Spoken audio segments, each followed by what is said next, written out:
நான் அதுதானே சொல்றேன். மாண்புமிகு முதலமைச்சர் அவர்கள்.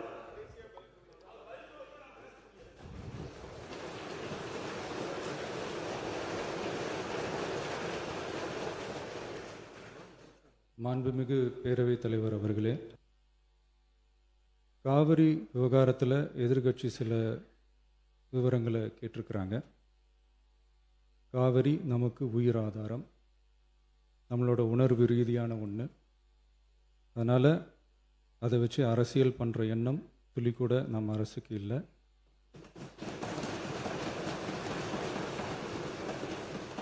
அதுக்கான அவசியமும் இல்லை.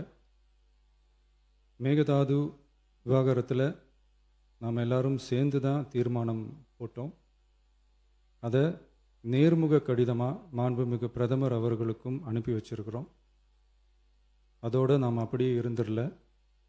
ராஜ்யசபாவில் ஒன்றிய ஜல் சக்தி துறை இணை அமைச்சர் மேகதாது அணை பற்றி முழு விவரங்களை குறிப்பிடலைன்னு தெரிஞ்சதும் காவிரி நடுவர் மன்றத்தின் இறுதி தீர்ப்பு மற்றும் மாண்புமிகு சுப்ரீம் கோர்ட் தீர்ப்பு சம்பந்தமான விதிகள் மற்றும் பத்திகளை கோட் பண்ணி மேகதாது திட்டத்துக்கு எந்த விதமான சட்டபூர்வமான அனுமதியோ நிர்வாக அனுமதியோ வழங்கக்கூடாதுன்னு மாண்புமிகு பிரதமர் அவர்களுக்கு அடுத்த நாளே நேர்முக கடிதம் எழுதினோம். காவிரி நதிநீர் பங்கீட்லேயும் சரி, மேகதாது அணை கட்டுற முயற்சிகளை தடுக்கிறதுலையும் சரி, தமிழ்நாட்டோட உரிமையை நம்ம அரசு கொஞ்சம் கூட விட்டு தரவே தராது. அதுதான் நம்மளோட நிலைப்பாடும். அதே நேரத்தில் கர்நாடகாவில் சில அணைகள் கட்ட ஆரம்பித்ததை பற்றியும் இதே அவையில் 1969 ஒரு விவாதம் நடந்திருக்கு. அப்போது நீர்வளத்துறை அமைச்சராக இருந்தது யார்? அப்போ அணை கட்ட விட்டது ஏன்னு கேட்டு அந்த மாதிரி சீப் பாலிட்டிக்ஸ்லாம் நான் பண்ண விரும்பலை.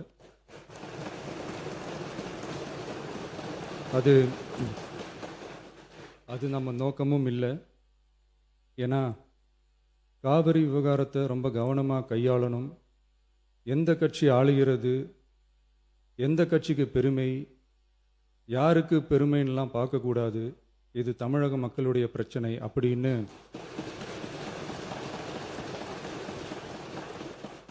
அப்போ இருந்த எதிர்கட்சி தலைவர் திரு கருத்திருமன் அவர்கள் சொன்னதை இந்த சபையில் சொல்ல விரும்புகிறேன். காவிரி பிரச்சனையில் சம்பந்தப்பட்ட 2 மாநிலங்களும் ஒன்றிய அரசும் உட்கார்ந்து முடிவெடுக்கணும்னு 1969 இந்த சபையில் பேசியிருக்கிறாங்க. அதுக்கப்புறம் நிலைமை வேறு மாதிரியெல்லாம் போயிடுச்சுன்னும் நம்ம எல்லாருக்குமே தெரிஞ்சது தான். சட்டப்படி இந்த பிரச்சனையை அணுகிறதுல நாம் உறுதியாக இருக்கிறோம், அதில் மாற்றமே இல்லை. இருந்தாலும் ஒரு அட்டெம்ப்ட் எடுத்து பார்க்கலாம்னு தோணுனது தான் அந்த பெங்களூர் விசிட். அப்படி ஒரு விசிட் பற்றி ஃபஸ்ட்டு யோசித்து கேட்டதும் நான் தான்.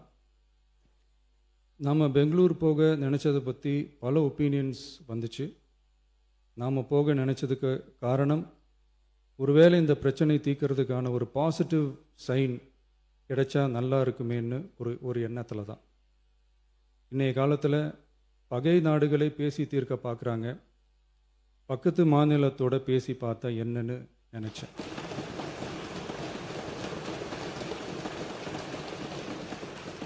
அதனால தான் அப்படி ஒரு அட்டெம்ப்ட் எடுக்க நான் ட்ரை பண்ணோம். ஒருவேளை அந்த அட்டெம்ப்டில் ஒரு அவமானம் நேர்ந்தால் என்ன செய்யன்னு சில பேர் கேட்டாங்க. அப்படி நடந்தால் தமிழ்நாட்டு மக்களுக்காக அதையும் தாங்க தயாராக தான் இருக்கேன்.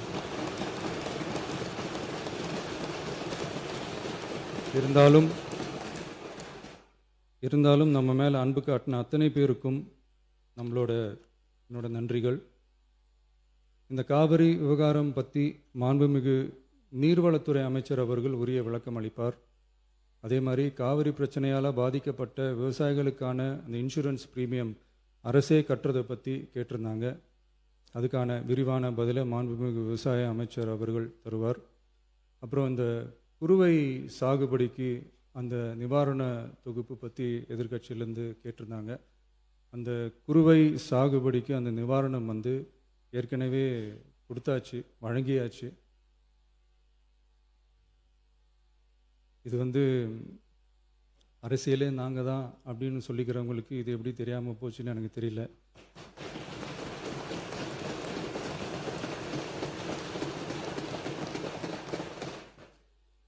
முன்ன பின்ன பேப்பர் படிச்சிருந்தா நாட்டில் என்ன நடக்குதுன்னு தெரிஞ்சிருக்கும்.